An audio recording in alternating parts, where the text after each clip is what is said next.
So in question 5, we're looking at dipoles.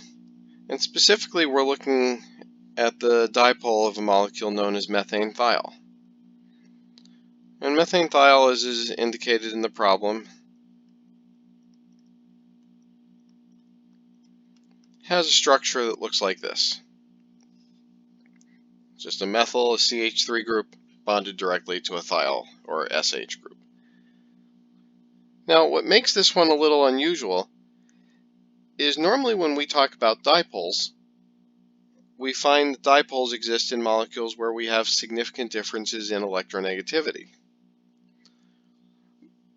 But typically on an exam like this, you'll have an electronegativity chart.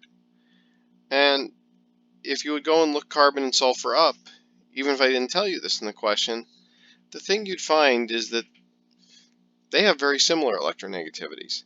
In fact, I believe to two significant figures, they're the same.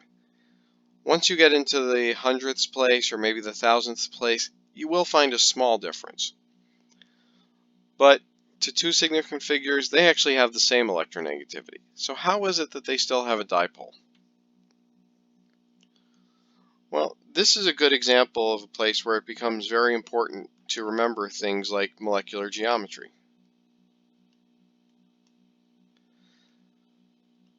So a typical sulfur atom like this one, very similar to oxygen, adopts a bent geometry.